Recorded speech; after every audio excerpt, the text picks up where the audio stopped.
Hey, how's it going? So I was reading through comments and just comments that I didn't answer. And one of the things that a lot of comments are correct, like the game is rigged, right? One thing that people are missing, I think generally when you look at the game, is that you're not winning because you're good, you're winning because the other guys are horrible, right? So this video is an example. So this is I'll link this in the description below. But this one misfortune, who is not even fed, destroyed my entire team. I mean, just look at the video, right? She wasted her ult, Nocturne died, right? So there comes my team, who's supposed to be stopping split pushing, right? And then they just all die, and that's it.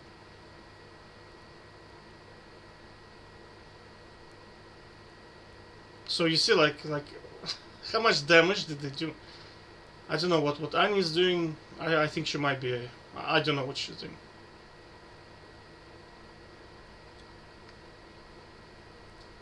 So do you see what I'm saying? Is that this is one player is just smashing my entire team.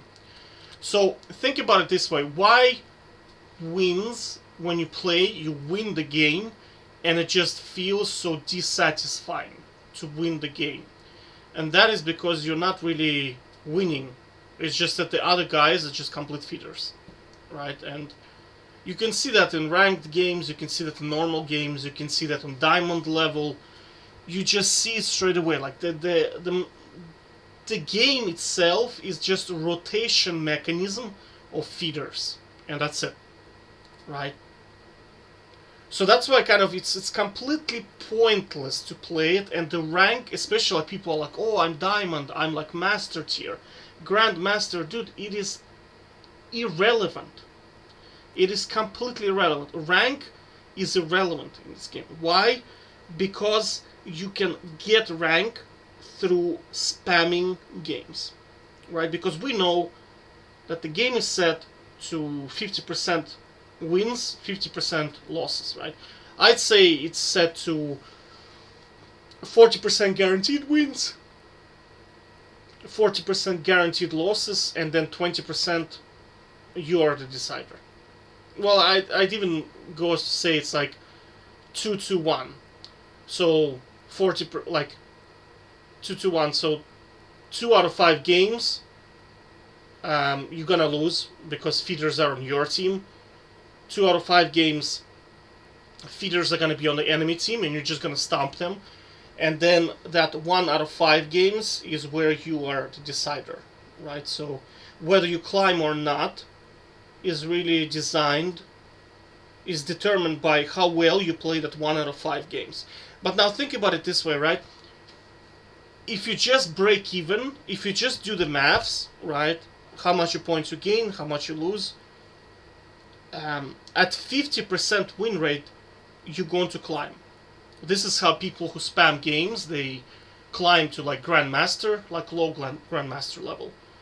Because they simply play 2,000 games per season, and they pick something like Garen, Ornn, Tahm Kench, something that is just useful no matter what. Like think about Garen, right? He is always useful because he can just run and Q and ult somebody. I mean, his ult alone is going to execute somebody in a team fight, 100%, right? He can go full tank, and he's still gonna be useful because it does true damage, right? So Tahm Kench, I mean, that jump is, I mean, the amount of damage he can tank is ridiculous. The amount of damage he deals is ridiculous. So he's always a threat, right? Malphite, champions like Malphite. I mean, his R is always useful. Singed is another one, right? You fall behind on Sieged, he's still useful.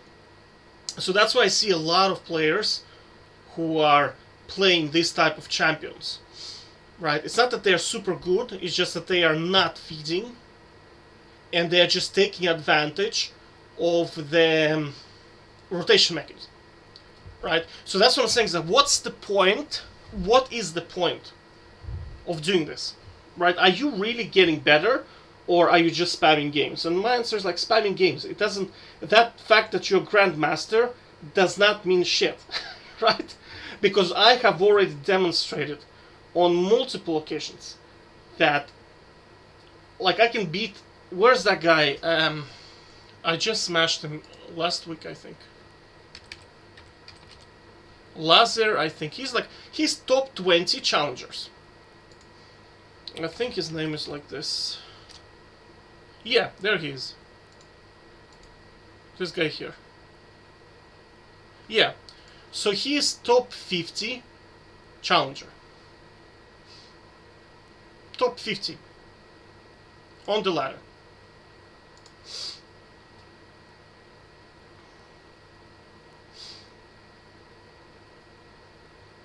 So there he is, you see?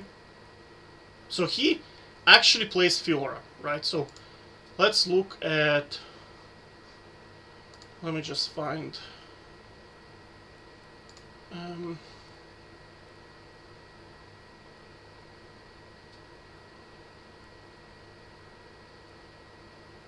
yeah.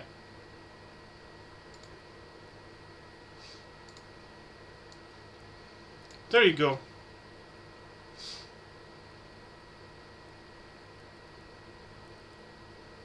You see? That's him. And he has a summoner advantage. And he still loses. Now, you can say... Now, I'd say Fiora versus Tryndamere with double summoners is playable. Right? Because I have almost lost against Fioras. And long time ago, I used to struggle against this champion specifically. Right? Because good Fioras, they can give you... like... But you'll see in the game, I mean, she's not like a rollover. Do you see? Like, it's very, very close. She's not like Yasuo, where you literally just run him and right-click him and that's it, he dies. She can fight back, basically. And then you'll say, oh, okay, well, Tryndamere is overpowered. Okay, fine.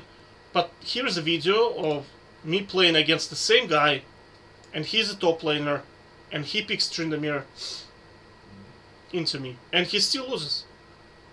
And he has skin advantage, because ultimately he should use Sultan, because it has slightly better auto attack. But King Tryndamere has slightly better auto attack than standard Tryndamere, right? He still loses, right? So that's what I'm saying, is that what's the point? What is the point of this nonsense? Of being like, oh, I'm like top 50 challenger. Dude, you can't even beat a dude. Like, I haven't played League in like 6 days probably now. And I tell you, I probably still beat his Jax.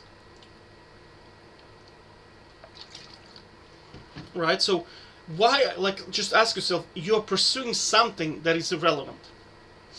Like, it's not like a karate black belt where you actually good, or like boxing champion, or, I don't know, a marathon runner, where your skill is actually... If you are on a specific level, it matters. It counts as something, right? I don't know, let's say in a job, if you're certified accountant, ACCA, right, is I think it's accredited certified accountant or something like that, ACCA. Now, this means you are good, right? It means you're mathematically trained, you know how to do accounts, it has some kind of meaning, right? Whereas this is like complete garbage. It doesn't do anything. Right? This here is it's completely relevant. Right? I'll give you an example. I'll give you a direct proof of why this is useless. Right?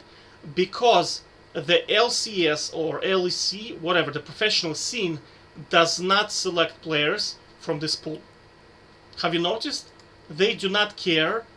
Long time ago, in season 3 or 4, it used to be a big deal, right? It used to be like, if you're top player, right? It used to be a big deal, right?